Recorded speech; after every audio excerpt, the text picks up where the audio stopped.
সাভারের ২১৪টি পূজা মণ্ডপে শুরু হয়েছে সনাতন ধর্মাবলম্বীদের অন্যতম প্রধান ধর্মীয় উৎসব শারদীয় দুর্গাপূজার মহাষষ্ঠীর আনুষ্ঠানিকতা। রোববার সকাল থেকে বিভিন্ন মণ্ডপে ধূপধুনুচি, পঞ্চপ্রদীপ আর ঢাকের বাদ্যের তালে দেবী দুর্গাকে আহ্বান জানাচ্ছেন ভক্তরা। সকল ভক্তবৃন্দের শুভ সমারোহে আজকে এই মন্দির সহ সমগ্র দেশ পৃথিবী যেন মায়ের আশীর্বাদের মধ্য দিয়ে সকলের কল্যাণ নিশ্চিত হয়, সকলের উপর শান্তি বর্ষিত হয়।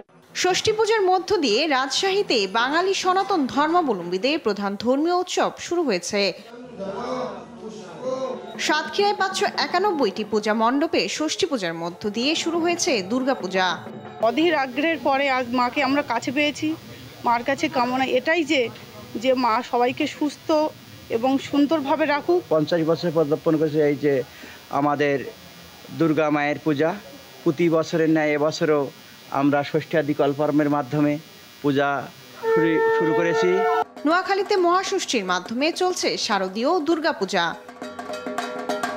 নড়াইলে শারদীয় দুর্গাপূজা মহাষষ্ঠীর মধ্য দিয়ে শুরু হয়েছে। এবছর জেলায় ৫২৪টি মণ্ডপে পূজা অনুষ্ঠিত হচ্ছে। আজকে আমাদের মহাষষ্ঠী, আমরা অঞ্জলি দিতে আসছে মন্দিরে, অনেক ভালো লাগছে। আমি পূজা দেখতে আসছি, আমার খুব ভালো লাগছে। মহাষষ্ঠীর মধ্য দিয়ে শুরু হয়েছে নেত্রকোনায় শারদীয় দুর্গাপূজা। এই উৎসবকে ঘিরে পর্যাপ্ত নিরাপত্তা ব্যবস্থা জোরদার করেছে জেলা প্রশাসন ও জেলা পুলিশ।